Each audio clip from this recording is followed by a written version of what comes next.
Elyas Alavi's performance piece at a Tehran exhibition showcasing contemporary Afghan artists invites participants to give blood. Samples are taken by a professional nurse and splashed on the wall next to each other. The idea came to Alavi's mind when his sister, one of at least 3 million Afghan refugees living in Iran, was blocked from getting a kidney transplant because she is a foreigner. The Nimruz exhibition, the first of its kind held in Iran and the largest for Afghan artists in at least 4 decades, is challenging Iranian society's attitude towards its Afghan community, who have found sanctuary from war in the homeland but are grappling with marginalization. In recent years, as Iran propped up Bashar al-Assad's regime in Syria, it controversially recruited Afghan refugees to go to fight there, rewarding them with money and documentation. Performance artist Elyas Alavi. Photograph PR. I want to call people's attention to the injustices inflicted upon Afghan people living in Iran, Alavi told The Guardian. Afghans in Iran are legally unable to receive organ transplants or blood transfusions and yet fight in the Syrian war for Iran. Photographs of young Afghan soldiers sent to Syria by Iran to fight alongside Assad's forces and killed in the conflict are displayed across Iran, particularly in neighborhoods hosting Afghan refugees. I reflect on this injustice, Alavi said. I wanted to ask that which blood is more red, which one is more important, which is not important. The colors of the various patches of the blood remains persistently red, not distinguishable from each other. Alavi, a visual artist and poet based in Adelaide, Australia, moved to Iran as a child in 1989, where he lived for 15 years before moving to Australia in 2007. He returned to Iran to participate in the exhibition of more than 50 Afghan artists from across the world.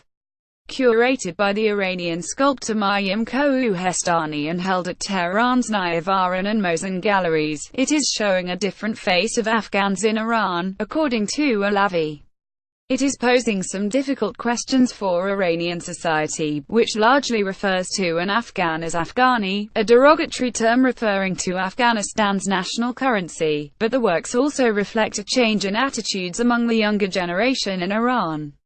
For the first time, Afghanistan's artists are brought together from all corners of the world in order to find the fragments of this torn-apart body as a united whole, Kohestani said. Nearly 1 million Afghans are registered as refugees in Iran, but at least 2 million more are believed to be living illegally. Discrimination towards Afghans in Iran is rife and officials have only recently allowed education for refugees, thanks to an intervention by the Iranian Supreme Leader, Ayatollah Ali Khamenei. Those who have lived for decades in Iran are not able to obtain Iranian nationality or passports, and their children born in Iran are not recognized as Iranian. A work by Moshtari Hilal. Photograph PR. Maryam Shahi, editor of Nimrok women's magazine in Afghanistan, who was born in the Iranian city of Mashhad to Afghan parents, said Afghanistan and Iran had a long shared history, but the two societies seem far from finding common ground.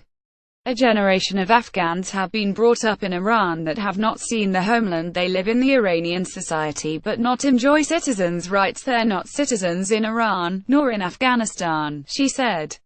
In some cities such as Mashhad, Tehran and there was tolerance of the Afghans, Shahi said, but there have instances of racism in other cities such as Isfahan and Yazd. In one of Isfahan's parks a few years ago, they wrote "Entry forbidden for dogs and Afghans," she said.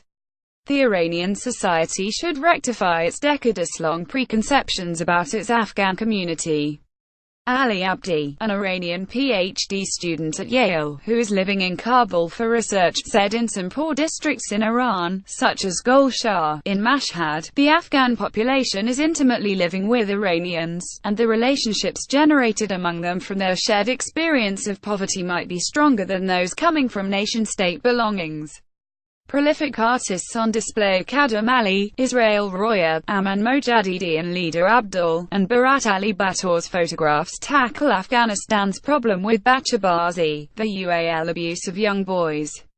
The practice of bachabazi is widespread across the country. Everyone knows about it, but not everyone would dare to say things about it, he said. Moshtari Hilal, an Afghan artist and illustrator based in Germany, who has traveled to Tehran for the exhibition, said her drawings were inspired by my family and my childhood as a young hairy refugee girl. Art can reconnect but also simply document the fragmentation of Afghan visual and intellectual work, she said. It is not enough to think of Afghan as a national label. All those displaced people create relevant work, to tell their stories and express their perspectives.